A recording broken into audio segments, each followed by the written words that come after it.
Johnson. Hey, Mr. Chairman, I want to second what you said earlier. I've been here more than 12 years, and this is probably some of the most powerful, important, and on-point testimony I've heard. I mean, you've done an extraordinary job under a difficult situation laying out what the facts are and what the problem is, plus what the solution is. It is accountability, it's exposure, it's naming and shaming. It's pretty obvious what has to be done, and it's also pretty obvious that it hasn't been done.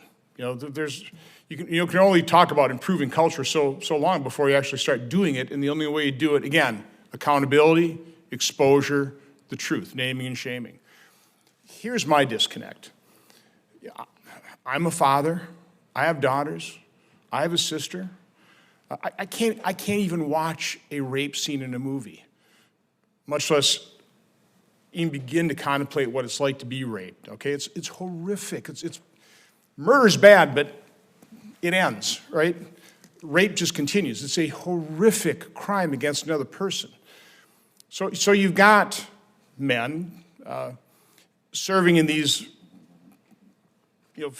in these commands. I don't understand why they don't come to grips with this.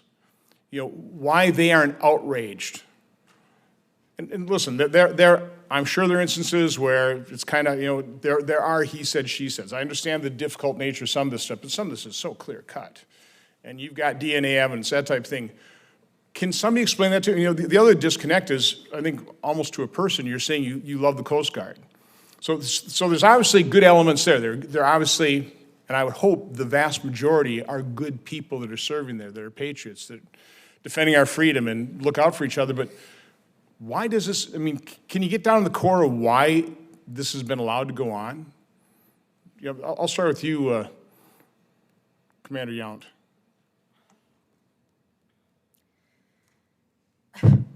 Wow. Does the question even make sense to you? Well, the question makes sense. I'm not sure that I have an answer, but I would say, from my experience, particularly as a cadet, there were two things that were really predominant. Certainly one is alcohol. A lot of the experiences were definitely alcohol-based. But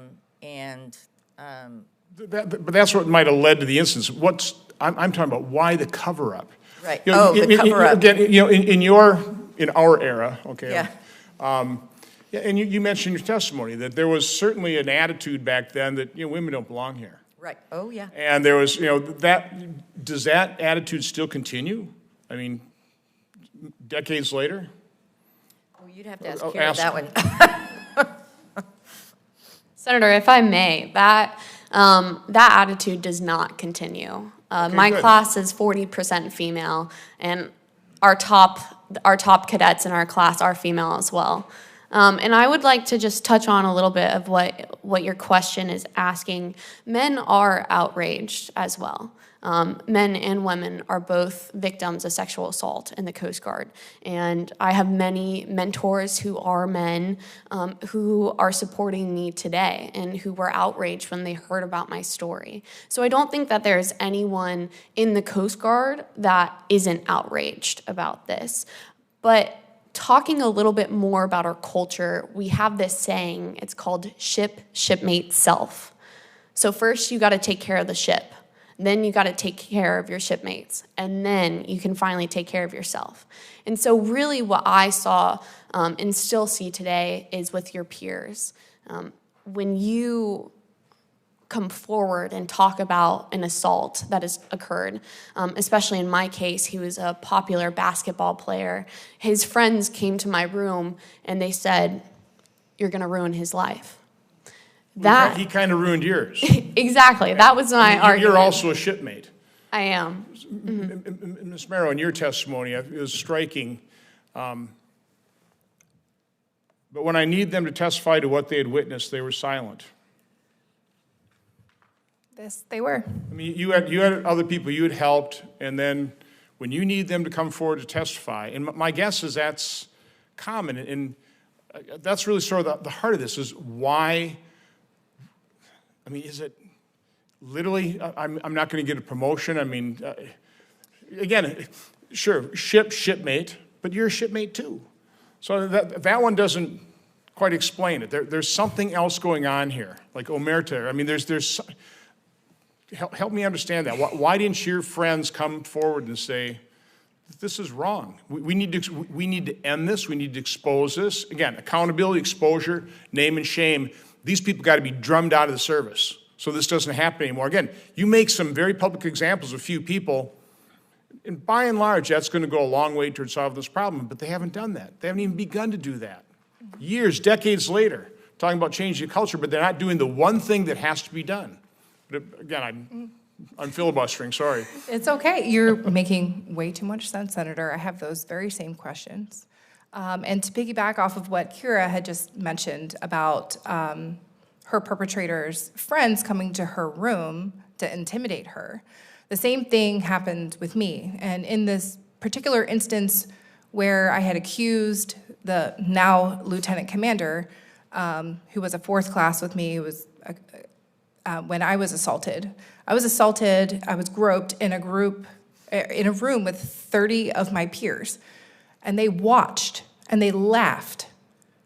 And these are people, like I said in my testimony, who I had quite literally pushed over the wall in the obstacle course, or literally carried on my back during swim tests. Imagine that, people joining the Coast Guard who don't know how to swim, I had to carry them on my back.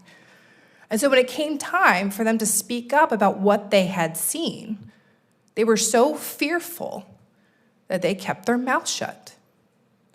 It's just plays into the culture of cronyism that exists, and I can't imagine that it's changed very much because there is that deep fear of losing your career, like I did. I was the one that was pushed out instead. So Mr. Chairman, my time's up, but again, I think largely the solution is known. It is what we're doing here. It's accountability. It is then, the only way you get accountability is you have to expose it. You need to tell the truth. And you have to tell the truth about individuals, and they're going to have to be held accountable, and they're going to have to pay a penalty for doing this. And if we do that effectively, hopefully we can impact this to a significant degree, but we need to use every power we have as Congress. And we've allowed those powers of oversight to atrophy. We can't allow that anymore. I mean, across the board in these investigations, we need to demand accountability from these agencies. And we start here with the Coast Guard. Again, I appreciate you holding this. Again, I can't tell you how impactful this testimony is. We've got to do something about it, okay? And we know what we need to do.